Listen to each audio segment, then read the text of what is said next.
Boa tarde, eu sou a Cleone, estou aqui para ter um bate-papo com o Tom sobre carnaval, Isso, vamos lá, prazer, né? Estamos aqui, vamos conversar hoje sobre carnaval e espiritualidade, né? A Cleone separou uma série de perguntas aqui. Bora lá, Cleone. Bora. Por que o carnaval é uma data tão polêmica para quem segue um caminho espiritualizado? Olha, quando a gente entende um pouquinho a origem do carnaval, fica até um pouco mais fácil da gente entender isso, Cleo. Porque o carnaval começa lá, né, os primeiros registros lá em Roma, não era chamado de carnaval ainda, festa dionísica, em homenagem ao deus Dionísio, Saturnália, se não me falha a memória, né, a pronúncia é essa, em homenagem ao deus Saturno, e era uma festa de comemoração, de prosperidade, de troca de presentes, mas ao mesmo tempo, Cleo, era uma festa onde as pessoas tinham essa libertação por parte do poder estabelecido, das pessoas deixarem de cumprir as regras sociais, a hierarquia deixava de existir, para daí as pessoas poderem realmente extravasar. E o extravasar leva muitas, antes os governantes entregavam a chave para um rei provisório, que era um rei falastrão, brincalhão e que criava decretos absurdos. Posteriormente foi substituído pelo rei Momo, muito tradicional no carnaval também, que era esse rei falastrão, esse rei brincalhão, esse rei bonachão, né? Então surgiu muito com essa brincadeira, só que visto de duas maneiras, né? O excesso por um lado, né? E a alegria pelo outro. E o excesso vai dando vazão aos vícios, né? O mascarado, por exemplo, né? A festa das máscaras, onde você fica anônimo, então você pode fazer o que você quiser porque você não é reconhecido. Então tem esses dois lados que vai sendo construído na história. A igreja incorpora o carnaval no seu calendário litúrgico, né?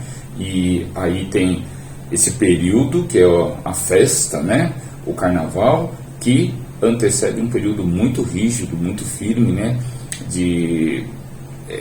A comemoração da Quaresma, né, que é esse momento muito sagrado para toda a comunidade cristã, incorporado, e aí vem vindo para até os dias atuais. A ideia de você realmente cometer, vamos dizer assim, o extravasar está muito presente na nossa sociedade. Agora, o que acontece? Por um lado, é polêmico, por quê? Porque tem muito da alegria, que eleva a vibração, e por outro lado, tem muitas pessoas que se entregam aos vícios, que é a ideia de baixar a vibração. Então, Cleo, tem um pouco essas duas faces do carnaval que acaba ficando com essa cara meio que na nossa sociedade até hoje. Legal. Os médiuns da Umbanda podem pular carnaval? Olha, eu falaria ainda mais. Os médiuns da Umbanda, os médiuns que seguem qualquer caminho espiritual, pular o carnaval não acredito ser um problema. O problema é o quê? É onde, com que pessoas, com que energias você está se envolvendo. Existem muitos lugares que a festa de carnaval é uma festa quase que familiar. Você vai em algumas pequenas cidades, as crianças fazem os blocos de carnaval, são incentivados pelos adultos. E não tem um problema, o adulto toma ali a sua cervejinha, não fica embriagado, não vai sair brigando com ninguém. As crianças brincando ali na praça, fazem uns desfiles, jogam confete no outro, espuminha, o adulto festejando, brincando. A princípio não existe um problema necessariamente com isso. Agora, se você vai realmente com a ideia de você praticar sexualidade de uma forma totalmente desvirtuada, se você vai atrás de suprir vícios, né, beber até cair ou coisa parecida, bom, acho que isso não é recomendável para ninguém, né? A festa e a alegria é sempre muito bem-vinda. Então, na verdade, eu acho que, assim como um bandista, qualquer pessoa pode sim se divertir no carnaval, né? Como lidar com os ataques espirituais durante o carnaval? Então, existe de fato o ataque espiritual, né? Do mesmo jeito que a vibração da sociedade encontra lugares de vibração alta e vibração baixa, o que acontece é que no lado espiritual, abrem-se verdadeiros portais, que seria, acho que, o melhor nome para falar mesmo, e seres da mesma vibração vêm até onde essas energias estão sendo produzidas, né? Então, em lugares onde as viciações são muito grandes, aí o que acontece, esses seres também aparecem. E aí o que acontece é que realmente eles vêm ali e ali vão se aproveitar das energias, vão, vamos dizer assim, vão festejar juntos. Agora, nos ambientes onde a alegria está presente, também vai atrair o quê? Energias do mesmo tipo. E os seres estão do mesmo lado, da vibração das pessoas que estão ali. Então, para evitar os ataques, a melhor coisa é evitar alguns ambientes realmente que sejam muito densos energeticamente, ou seja, de vibrações mais baixas. E, claro, se, vamos dizer assim, eu vou me colocar agora imaginando alguém que vai numa marchinha ou vai entrar num bloco, etc. Seleciona o bloco que você vai, que já ajuda bastante. Seleciona o grupo que você vai estar, que já ajuda bastante. Agora, vou num grupo que eu não conheço muito bem e a coisa vai acontecer na hora. Eu acho que tomar uns banhos energéticos, acho que ajuda bastante, né? Toma um banho, né, de uma erva que seja uma erva mais quente, mais de limpeza mais pesada mesmo. Eu poderia citar, por exemplo, como o guiné, aroeira, eucalipto. São ervas assim que dão um banho assim que te segura o campo energético mais firme, né? Então isso é uma das coisas. Mas eu acho que proteger, eu acho que a mente seria o primeiro ponto de proteção assim, mais interessante, Cleo. Porque a mente é que diz onde você vai derrubar essas barreiras. Porque se sua mente estiver bem fortalecida mesmo, as pessoas vão te oferecer coisas e você vai falar, não, eu quero me divertir. Eu não preciso disso para me divertir. Então eu acho que o seu primeiro grande defensor vai ser o seu mental fortalecido e você falando, bom, quais são os meus limites? Eu vou ficar por aqui, né? Legal. É normal a sensibilidade mediúnica aumentar ou diminuir nesse período? Então, isso eu acho que é bem variável. Por quê? Porque quando a gente fala de mediunidade, a gente está falando de tantas mediunidades diferentes, creio que eu falo que quem, vamos dizer assim, tem a mediunidade de vidência, né? Ela existe, né? Mas significa que eu vou ver mais porque é carnaval? Bom, não necessariamente, mas se você for ver, você já vai ver mais ou menos o que você vê naturalmente sempre. Agora o que acontece é que se você estiver em um lugar com vibração mais baixa, você vai ver coisas mais pesadas. Se estiver em um lugar mais legal, você vai ver coisas mais interessantes.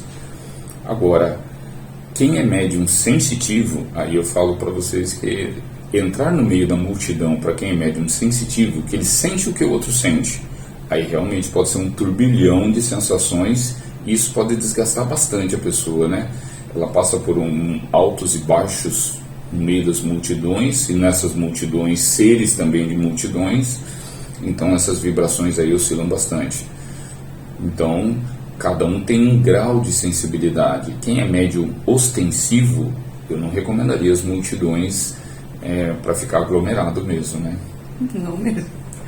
O consumo de bebidas alcoólicas ou drogas podem afetar a mediunidade no carnaval? Eu acho que a gente acabou até falando um pouquinho sobre isso, né? Mas afetar a mediunidade, não, porque, vamos dizer assim, a pessoa não fica mais média ou menos média porque fumou ou bebeu, ou consumiu alguma droga ou coisa parecida.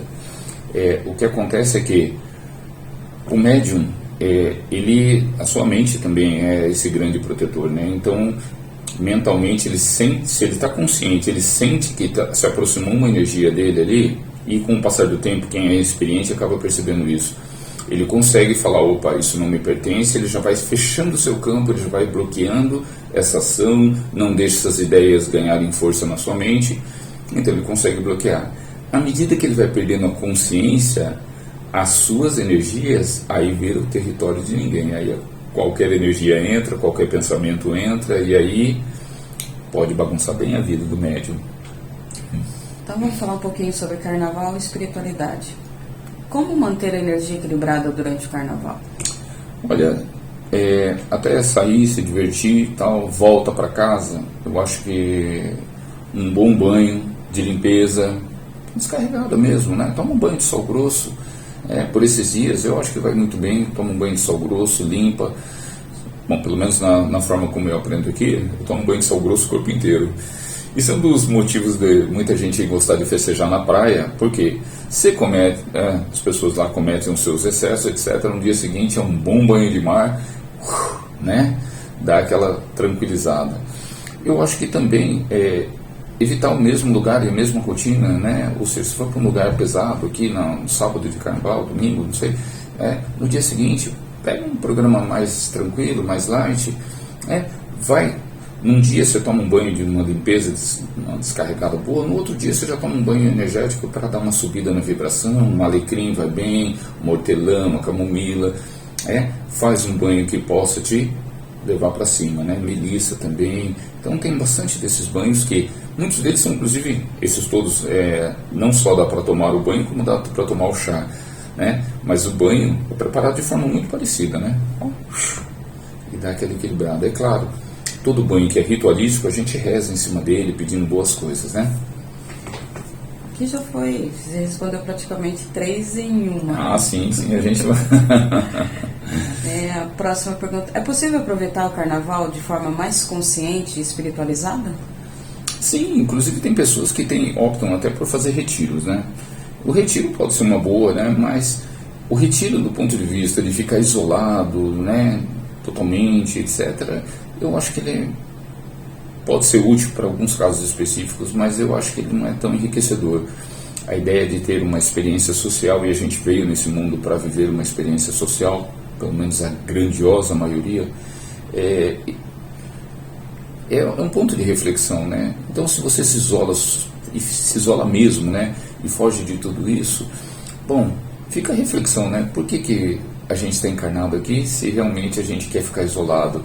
Então, mas eu acho que os retiros, você estar com pessoas, com ambientes, grupos familiares ou grupos de amigos, eu acho que isso tudo contribui muito para que a festa seja mais salutar. Pessoas com quem a gente confia, né? Hora que a gente passa mal ou acontece alguma coisa, que a gente possa realmente se sentir acolhido por pessoas que nos são queridos verdadeiramente, né?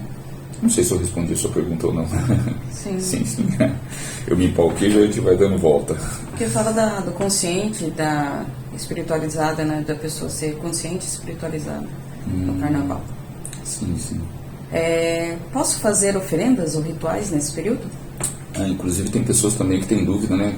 Que se podem ter giras nesse período. Oferendas, rituais, meus queridos, a espiritualidade, nossos divinos e sagrados, né, mestres de luz, seja lá qual for a sua crença, ninguém fecha as portas nesse período, né? Ou seja, a espiritualidade, Deus irradia suas energias e alcança toda a criação o tempo todo.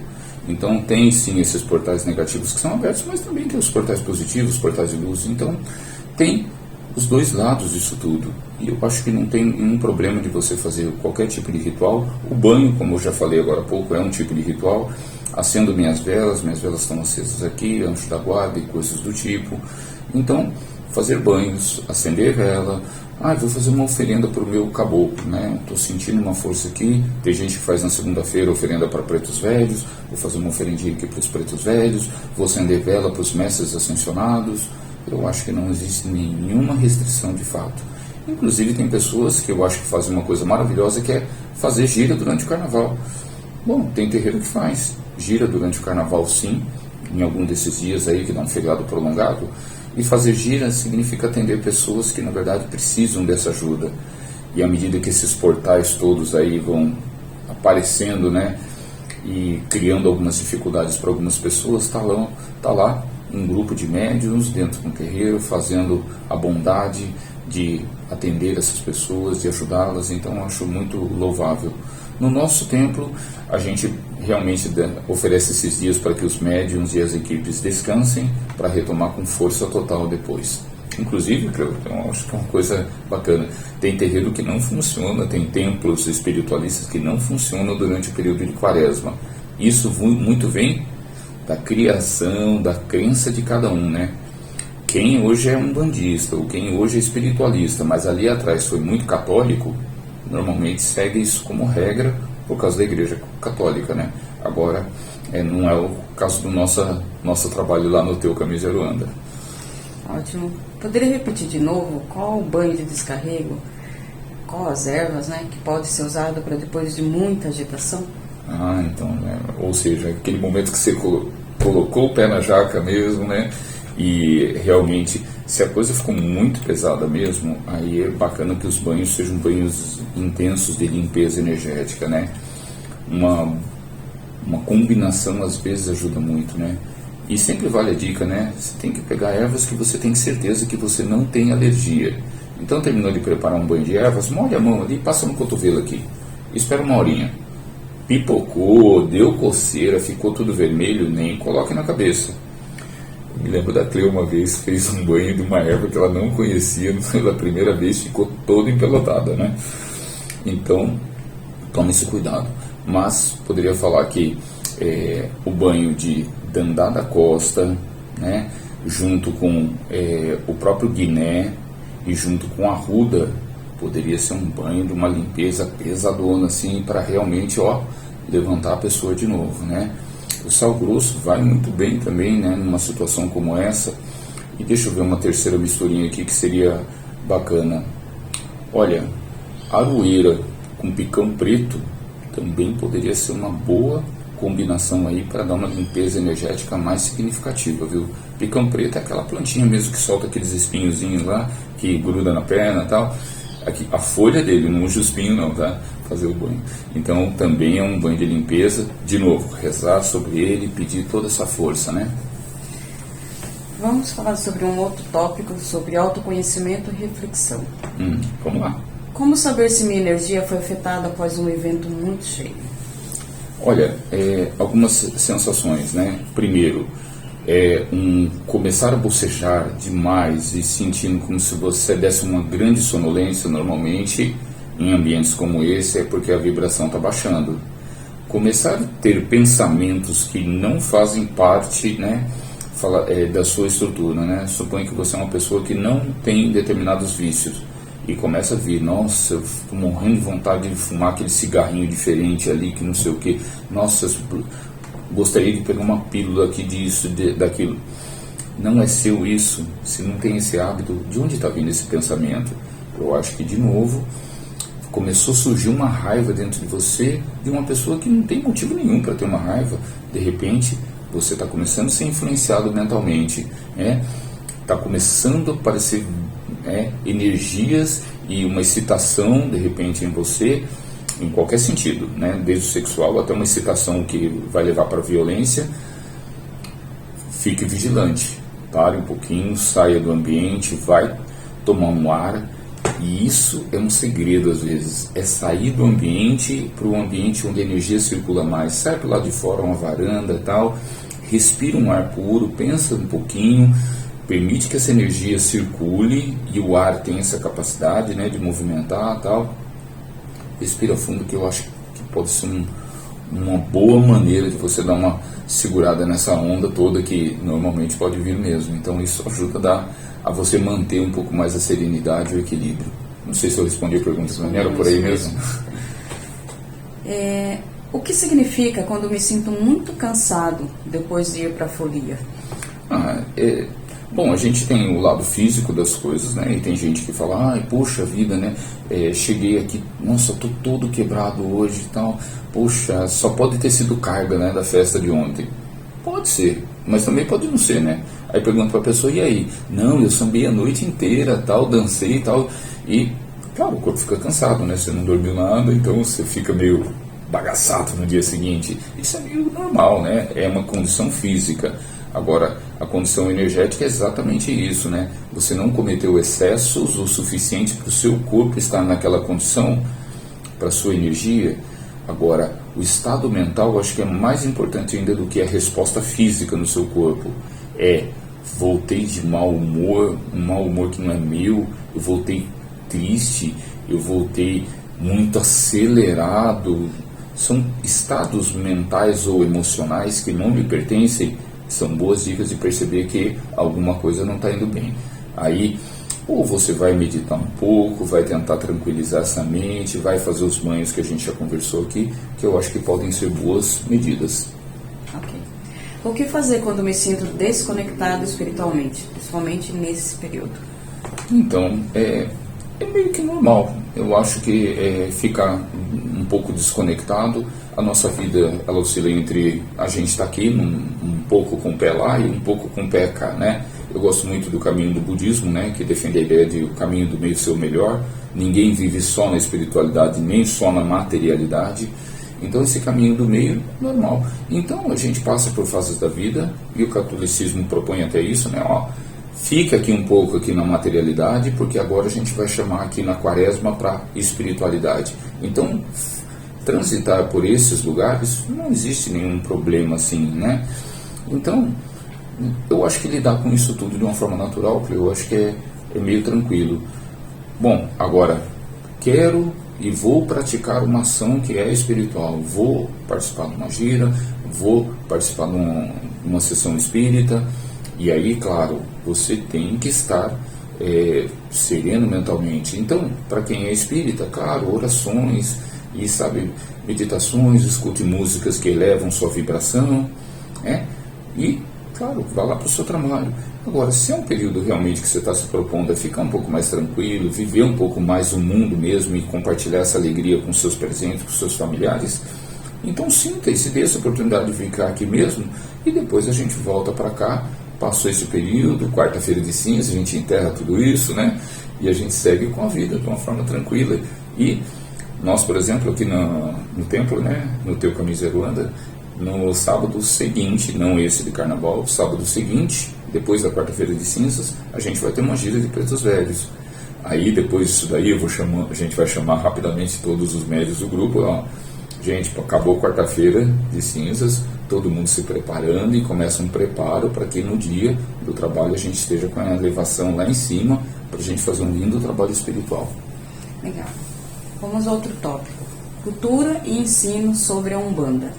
Como você já falou que os terreiros alguns terreiros realizam trabalho, outros não, vamos para a próxima pergunta. A Umbanda tem relação com alguma tradição carnavalesca? Então, se a gente pegar historicamente, não, né? Historicamente não, mas quando a gente pensa em Roma, agora quando ela é trazida aqui para o Brasil, ela é uma festa popular. Na verdade, tinha até uma tradição chamada intrudo em Portugal. Não sei se você conhece isso, Clânio, que as pessoas, na verdade, iam para a rua para jogar farinha na cara um do outro, lama e tal, não sei o que. Essa tradição, nesse período de carnaval, veio para o Brasil. Então as pessoas ficavam subversivas. A subversidade ainda está na ideia do carnaval lá. E as pessoas... Isso foi meio combatido, e um pouco da história do carnaval do Brasil tem a ver com isso. Então, o que acontece é que era sempre uma tradição muito popular, e essa tradição popular pegava sempre as camadas mais baixas da sociedade. Os granfinos iam para os bailes de elite pular carnaval e jogavam perfume nas pessoas, né? As pessoas não tinham perfume, as pessoas jogavam lama, né, nas festas populares.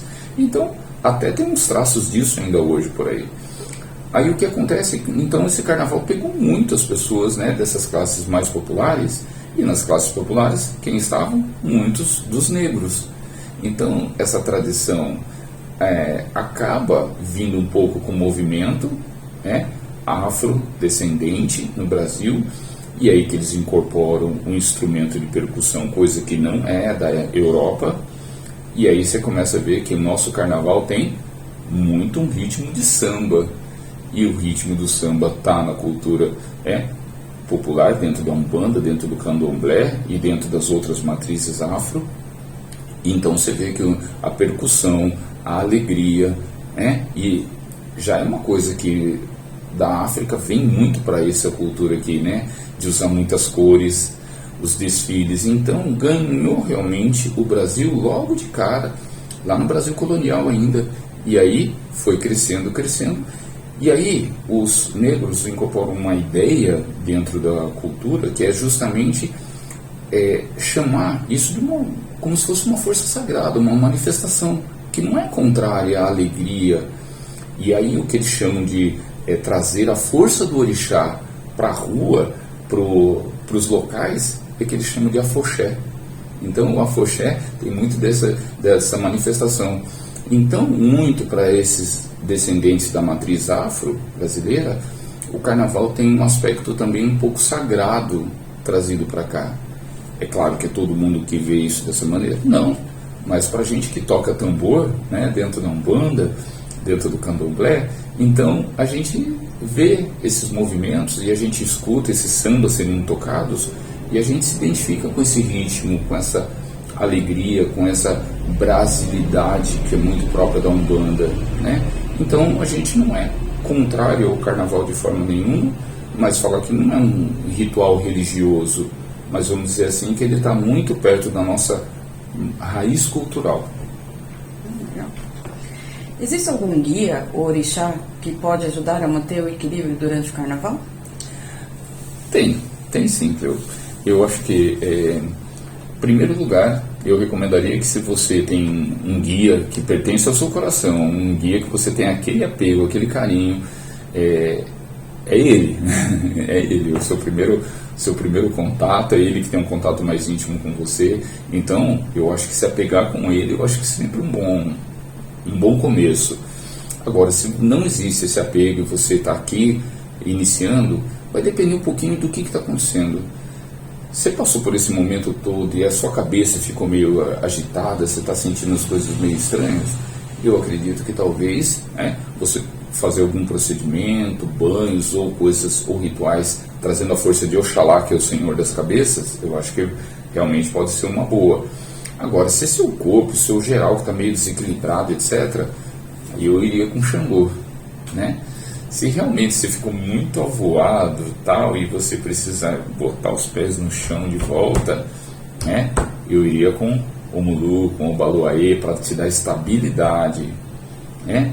Agora, vai depender muito, é o seu emocional que está ativado todo, e o seu emocional ficou todo balançado com isso tudo. Quem vai cuidar do emocional para você, ou é a nossa mãe Iemanjá, ou é a nossa mãe Nanamburuquê. Então depende do que você está chamando de desequilíbrio, né? Porque a palavra dá abertura para muitas interpretações, né, Cleo? Vamos para um outro ponto. Energia e sensibilidade mediúnica. Sou médium e sinto muito cansaço no carnaval. Isso tem relação com a mediunidade? Olha, pode ter também, mas eu acho que a gente respondeu uma pergunta parecidíssima com essa, né, Cleo? Então acho que a gente acabou falando ali atrás já. É porque a Cleo faz uma pergunta e eu dou uma esticada e falo mais. Como o médium pode se proteger espiritualmente em ambientes muito agitados? Acho que também passamos por essa, né? A hora que eu falei, olha, dá aquela saidinha para a varanda também, né? Veja o que está acontecendo com o seu corpo. Acho que a gente passou por essa também, né? Acho que a gente respondeu quase todas. Então tá ótimo. Vamos para a próxima. Vamos falar sobre proteção e fortalecimento espiritual. O uso de cristais pode ajudar na proteção do médium durante o carnaval? Olha, é um tanto polêmico, né? Cristais por cristais em si, né? Se eles tiverem passado por algum tipo de consagração, ou seja, se alguém deu um caminho energético para esse cristal ser utilizado, né? Eu utilizo cristais de vez em quando, mas todos eles passaram pela mão de um guia, passaram por um tipo de cruzamento, passaram por consagração, e aí ele recebe uma carga energética e ele é ativado. Nesse sentido, eu acho que ele pode ajudar sim. Tanto é que o princípio de usar as guias, aqueles colares de proteção, tem muito a ver com isso também. Eles recebem uma imantação, daí eles se tornam ativos, né? Então, os cristais nesse sentido, eu acredito que sim. Agora você vai, estou no meio do axé, estou no meio do bloquinho lá, passei na frente de uma loja, está aberta lá, passo, compro um cristal, enfio dentro do bolso e falo, agora sim eu estou protegido. Pode ser que você esteja protegido, mas é pela sua mente, por acreditar que aquilo está funcionando de fato, e não porque ele tem um caminho energético que ele realmente faz isso. Posso fazer defumações ou firmezas antes de sair de casa? Deve. Deve, né? Olha, gente, a gente tem guardiões e guardiãs, né? Na Umbanda a gente chama de Exu e Pombogira. Eles são nossos defensores, nossos protetores, guardião porque guarda, protege. Então eu acredito que fazer essa oferenda, ou esse ritual, ou essa firmeza, às vezes você colocou lá poucos elementos ali, você já tem essa ativação. E aí realmente é como se você chamasse esses companheiros para realmente te acompanhar, tá? Depois, né, dá para fazer aquelas coisas que a gente já conversou, dá para chamar também por aquelas forças que mais te tocam o coração, né? Eu, por exemplo, se vamos dizer que eu fosse para um bloquinho, né, tem uns bloquinhos de artistas aqui em Sorocaba que eu e a Cleo já fomos. Eu fui de palhaça, ela foi de columbina e a gente brincou no carnaval aqui em Sorocaba, um ambiente bem saudável, né, o pessoal muito tranquilo, de boa. E aí o que acontece? Se eu fosse para um ambiente como esse, né, no atual momento, eu chamaria a força de Zé Pilintra, por exemplo. Zé Pilintra, por quê? Porque ele tem esse jogo de cintura, ele tem essa brincadeira, ele traz com ele essa alegria, por exemplo. Eu gostaria da companhia desse guia num momento como esse, né? Então, um pouco disso tudo. Legal, terminamos as perguntas. Olha que bacana. Bem, agradecer, Cleone, né, por você estar aí me acompanhando, me ajudando nesse processo, né? Fazer isso tudo, bater um papo, eu acho que é mais gostoso, é mais natural, poder olhar aqui para a Cleo, olhar para vocês também, né? Que eu estou aqui, tenho essa direção aqui, né? E ela acaba sendo uma companheirona aí, e a gente foi fazendo um bate-papo, perguntas e respostas aqui para a gente poder trazer um pouquinho de conhecimento, um pouquinho de bate-papo, para que seja uma experiência bem legal para todos vocês, tá bom? Desejo um ótimo feriadão para todos vocês, espero que aproveitem de fato e que tenha acrescentado alguma coisinha aí, tá bom? Um grande abraço.